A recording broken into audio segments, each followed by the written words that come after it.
Okay, so I've been thinking that I should start doing a video blog because, well, okay, let's stop that again. So the reason that I started my video blog today is because I actually got dressed this morning. My personal looking nice levels have been really low the last few days since I finished school. I've been lounging around my parents' house in my pajamas, eating their food, watching their TV, sleeping till God knows when.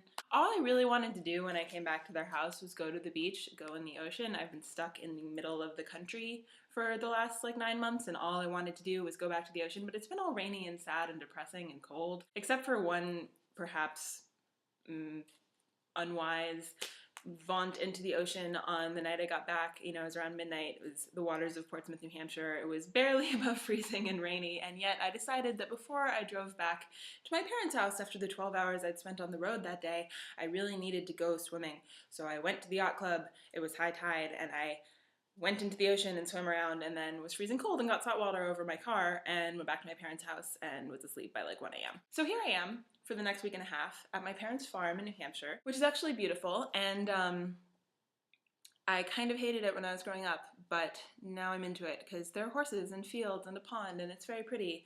And you can see things here like these dead animals on all the walls, which my dad killed. One of which I killed actually when I was 10 years old.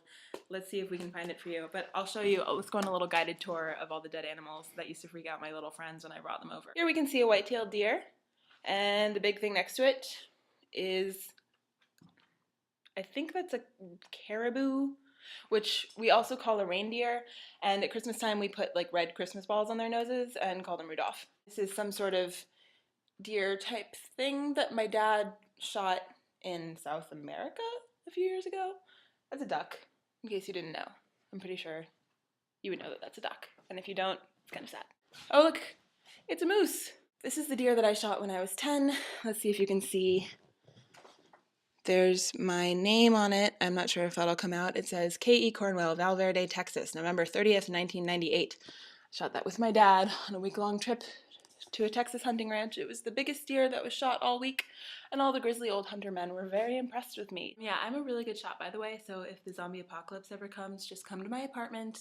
I have a balcony. We'll loot some of the gun stores in South Bend, Indiana, pick all the zombies off from my balcony because I'm an awesome shot and I will save all of you. Zombie apocalypse, come to my house. This is an elk.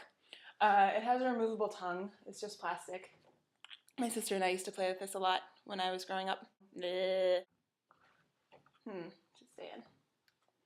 Yay! I mean, I just finished my semester at Notre Dame, my first year of the MFA program in prose, which was very exciting, but I was pretty tired, so all I really want to do is lounge around in my pajama shorts and watch TV and read fantasy novels. I do end every day in the jacuzzi with fantasy novels and cocktails, which is pretty excellent. Coming back to my parents' farm seems kind of like a luxury resort now after grad student life, though I think, you know, jacuzzi and fantasy novels would be luxury happenings no matter what. I hope so. Anyway, right now I'm reading Robin McKinley's Sunshine, and it is amazing. So amazing. So great. You need to read it. I thought I would never want to read a vampire novel ever again, and yet I do. Because Robin McKinley is brilliant, and someday I will be like her, maybe, if I work really hard and am super lucky and struck by the talent lightning. Talent lightning, yeah. She wrote her first book in college, right? So there's this new skill that I've been working on that I wanted to show you guys because it might not be that amazing a skill in the real world, but coming from me, it's pretty exciting because I'm extremely clumsy. I bought this fan for $1 at Chinatown in Boston last summer, and I was very excited about it because it was a ridiculously hot and humid summer. I haven't had a fan like this since I used to play dress up when I was little. I've been working on snapping it open and closed and fanning myself with it dramatically. I think it's really excellent. So basically, every time I try to do it though, you know, I would hold it by the wrong end and I would try to snap it open, but all that would happen was this, which doesn't seem that cool. So I figured out eventually that I needed to hold it at the right end, you know, in order to make it snap open. But even when I did that, sometimes the beautiful flower design would be on the wrong side, and so I would end up having the fan fanning myself with it backwards, which I think is not as cool. I want everyone to be able to see these beautiful flowers that I paid my $1 for. Basically, you have to make sure you hold it by the tasseled end, which I always forget to check. Hold it by the tasseled end, concentrate, stare at the fan. I will get over this part eventually because I'll be able to just do it nonchalantly and it'll be super cool. This is my dream, but here we go. Oh, make sure it's in the frame, and ooh, now I can fan myself. Beautiful people can see the flowers on the front part. Yay! Getting it snapped closed again is harder for some reason. I don't really understand. So fanning yourself, but then of course you need to leave, so boop, and it's kind of closed. It didn't work perfectly. So, you know, theoretically I'll just be like, oh, it's so hot, I need to fan myself. No, see, it doesn't work. It doesn't work, and I'm hopeless. Open. Yay! Close. I also know that back in Victorian times, there was sort of a code so that, you know, debutantes and whatnot could consult and talk with their beaux without their chaperones knowing about it. And it all involved fans. So, you know, snapping a fan open quickly like this meant one thing, snapping it closed meant another. Halfway. See, I can't do any of this yet, but someday I'll be able to communicate in like Victorian fan Morse code with all of my boyfriends that I obviously have. And my chaperones that I also have won't be able to do anything about it. In fact, there's a practical reason why I might need to be doing this summer, because actually I'm going to be living in this ridiculous apartment complex in New York City that only allows women, and you know, men aren't allowed above the first floor at all. Like, my dad couldn't help me move in my furniture or anything even.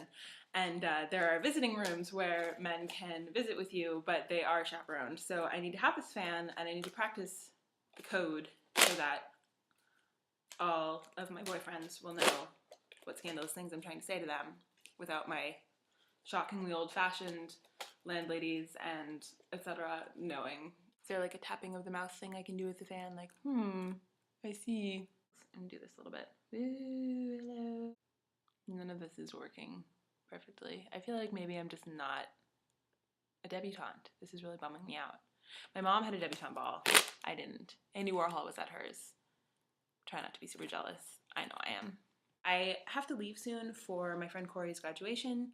Happy graduation, Corey! Yay! Corey has been my friend since we were born, or since he was born like 2 or 3 months after I was.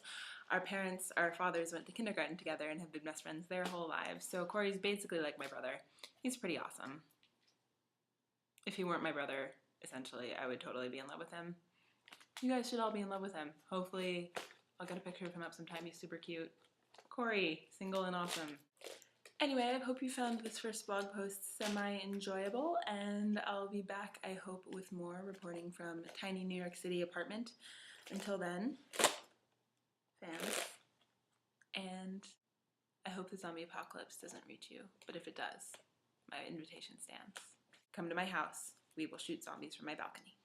That's a promise.